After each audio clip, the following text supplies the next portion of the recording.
ரீசெண்டா நடந்த Asia cup super 4 round India versus Pakistan மேட்ச்ல என்னதான் இந்தியா வின் பண்ணி இருந்தாலும் அது ஒரு நார்மல் மேட்ச் மாதிரி இல்லாம கிட்டத்தட்ட ஒரு போர்க்களம் மாதிரி நடந்துச்சுங்க. ஏகப்பட்ட heated moments and controversy moments இந்த மேட்ச்ல நடந்துச்சு. அது என்னென்னங்கறத ஒவ்வொரு மூமெண்டா இன்னைக்கு நம்ம இந்த வீடியோல பார்க்க போறோம். திஸ் இஸ் மைக்ல சொல்லு ஸ்போர்ட்ஸ். நான் உங்க நட்ராஜ். வாங்க வீடியோக்குள்ள போலாம்.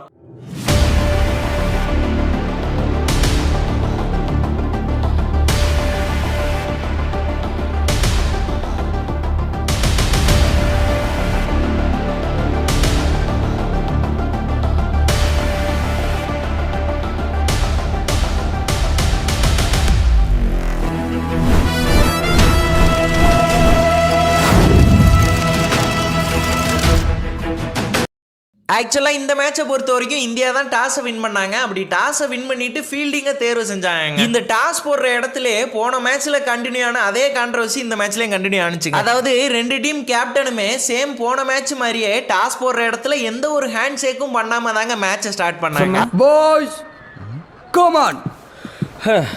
சேக்கன் கொடுத்து இன்ட்ரோடியூஸ் ஆயிக்கங்க. அது மிகவும் ஆபத்தான மிருகம். அப்படி ஸ்டார்ட் ஆன இந்த மேட்ச்ல பாகிஸ்தான் போன மேட்சை விட இந்த மேட்ச்ல இந்தியாவுக்கு எதிராக ஓரளவு நல்லாவே பேட்டிங் ஆடி இருந்தாங்க. 20 ஓவருக்கு கிட்டத்தட்ட 171 ரன்ஸ் அடிச்சிருந்தாங்க. 5 விக்கெட்ஸ் இழந்து. இந்தியாவோட பவுலிங் அண்ட் ஃபீல்டிங் இந்த மேட்ச்ல ஒரு பெரிய சொதப்பல் தாங்க சொல்லணும். ஏன்னா ஏகப்பட்ட மிஸ்ஃபீல்டிங் இருந்துச்சு. இந்தியன் பிளேயர்ஸ் எல்லாருமே ஓவர் பிரஷர் எடுத்து இந்த மேட்ச்ல ஆடுற மாதிரி தெரிஞ்சிச்சுங்க. குறிப்பா அபிஷேக் சர்மாலாம் 2 கேட்ச விட்டாரு. குல்தீப் யாதவ் ஒரு கேட்ச விட்டுருப்பாப்ல. அது மட்டும் இல்லாம நம்ம பும்ரா நிறைய இடத்துல ஃபுல் டாஸ் பால போட்டுருப்பாருங்க. பவுலிங் பொறுத்த வரைக்கும் சிவம் துபேயோட பவுலிங் நல்லாவே ஒர்க் அவுட் ஆயிருந்துச்சுங்க இந்த மேட்ச்ல. செங்கல எடுத்து உசு உசுன்னு மூஞ்சிலே விடுவான். போன வாட்டி அடிச்ச மார்க் இருக்குது பாத்தியா?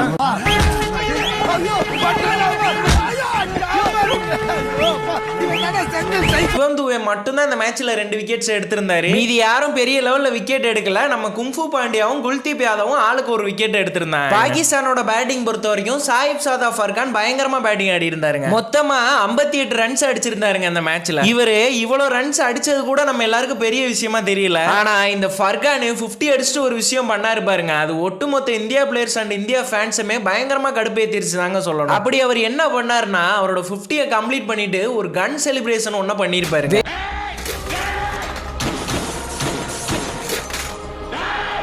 வேற ஏதாச்சும் ஒரு செலிப்ரேஷன் பண்ணியிருந்தா கூட நம்ம ஆளுக்கு அது பெரிய விஷயமா தெரிஞ்சிருக்காது. தப்பு பண்ணிட்டே சிங்காரம், தப்பு பண்ணிட்டே. கண்ணு சுடுற மாதிரி பண்ண செலிப்ரேஷனே ஆல்ரெடி கடுப்புல இருந்த இந்தியன் பிளேயர்ஸ் பயங்கரமா கடுப்பேத்திருச்சுன்னு தான் சொல்லணும். இதுக்கப்புறம் பாகிஸ்தான் அடிச்ச ரன்ஸை சேஸ் பண்ண வந்த இந்தியா டீம்ல ஓப்பனிங் பேட்ஸ்மேனா வழக்கம் போல நம்ம கில்லும் அபிஷேக் சர்மாவும் களத்துல இறங்கினாங்க. அப்போ நம்ம அபிஷேக் சர்மா ஃபர்ஸ்ட் பால்னு கூட யோசிக்காம சாயின்ஸ் அஃப்ரிடி போட்ட மொத பால்ல பொலிர்னு ஒரு சிக்ஸர் அடிப்பாருங்க. எங்க தலைக்கு எவ்வளவு தில்லு பத்தியா? அப்போ எந்த அளவுக்கு மனுஷன் கடுப்புல இருந்திருப்பாருன்னு யோசிச்சு பாருங்க. அவ்வளவு வெறி மாப்பிளைக்கு. அப்படி நம்ம அபிஷேக் சர்மா சிக்ஸர் அடிச்சுட்டு நடந்து வந்து கடுப்புல ஹிந்தில ஒரு சில பேட் வேர்ட்ஸ் பேசியிருப்பாருங்க. அவரோட வாய் மூமெண்ட பார்க்கும் போதே அந்த வார்த்தை நமக்கு கிளீனா தெரிஞ்சிருக்கும். பேசிட்டு இருக்கும்போது இடையில ஐயாவா வாடா வாடான்னு எதுவும் சொன்னியா? ஃப்ளோல ஏதாவது வந்திருக்கும். புலவுல கெட்ட வார்த்தை கூட வரும் சில நேரத்துல. இந்த ஒரு மூமெண்ட்டுக்கு அப்புறமா பவுலிங் போட்ட சாயின்ஸ் அஃப்ரிடி செம கடுப்பாயிருவாருங்க. அந்த ஒரு கடுப்புல நடுவுல அபிஷேக் சர்மா கிட்ட வாக்குவாதம் எல்லாம் பண்ணுவாருங்க. 2 பேருக்கு இடையே லைட்டா ஒரு கிளாஸ் எல்லாம் நடக்கும். ஆனா என்னதான் இந்த கிளாஸ் எல்லாம் நடந்தாலும் அபிஷேக் சர்மாவோட ஃபயரை யாருனாலுமே கண்ட்ரோல் பண்ண முடியாதுங்க. எப்படி போட்டாலும் அடிக்கிறான்டா.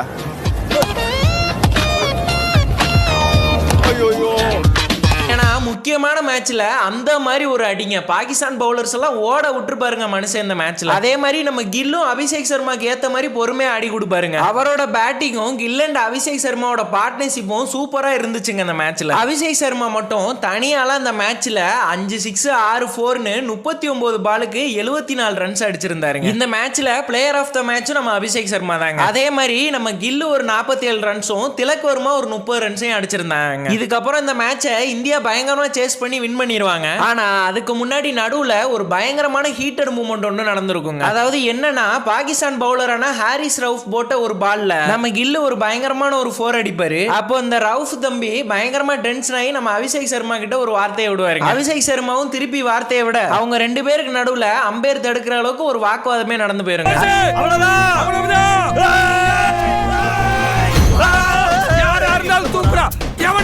இந்த சீன் முடிஞ்சதுக்கு அப்புறமா நம்ம ஹாரிஸ் ரவுஃப்க்கு இன்னொரு சீன் ஒண்ணு நடக்குங்க. அதாவது நம்ம ஹாரிஸ் ரவுஃப் இதுக்கப்புறமா 4 லைன்ல ஃபீல்டிங் நின்னுட்டு இருக்கும் போது கிரவுண்ட்ல இருந்து இந்தியா ஃபேன்ஸ் ஒரு சில பேரு அவரை பார்த்து கோலி கோலின்னு கத்தி கடுப்பேத்தி விட்டுருப்பாங்க.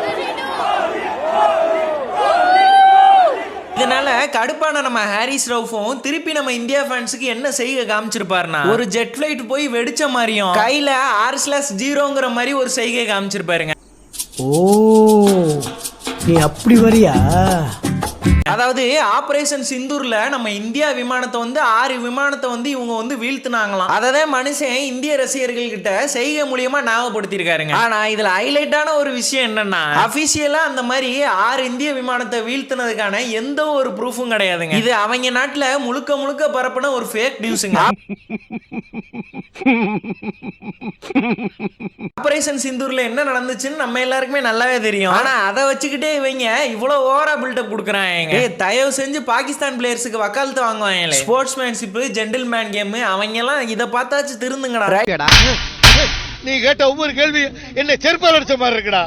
இப்ப மேட்ச் கதைக்கு வருவோம். ஃபைனலா இந்தியா இந்த மேட்சை வின் பண்ணதுக்கு அப்புறமா வழக்கம் போல 2 டீம் பிளேயர்ஸும் ஹேண்ட் ஷேக்கே பண்ணிருக்க மாட்டாங்க. அதுக்கப்புறமா நம்ம Abhishek Sharma player of the மேட்ச்ல ஒரு பயங்கரமான விஷயத்த சொல்லியிருப்பாரு. அப்படி அவர் என்ன சொல்லியிருப்பாருன்னா, பாகிஸ்தான் பவுலர்ஸ் எங்களை தேவையில்லாம அமுழ்த்தாங்க, அது எனக்கு பிடிக்கல, அதனால நான் அடிச்ச ரன்களே அவங்களுக்கு நான் கொடுத்த மருந்து மாதிரின்னு ஸ்ட்ரைட்டா சொல்லியிருப்பாருங்க மனுஷன். ஜோக் இல்ல இல்லையா? ஓகே கைஸ், இந்த மேட்ச்ல நடந்த எல்லா மூமெண்ட்ஸுமே இந்த வீடியோல நம்ம பார்த்திருப்போம். இந்த மேட்சை பத்தி உங்களுடைய கருத்து என்ன, இத பத்தி நீங்க என்ன நினைக்கிறீங்க அப்படிங்கறத மறக்காம கீழே கமெண்ட் செக்ஷன்ல பதிவு பண்ணி விட்டுருங்க. நானும் தெரிஞ்சுக்கிறேன். இது வரைக்கும் வீடியோ பார்த்த எல்லாருக்குமே நன்றி. See you tomorrow. நன்றி நன்றி நன்றி.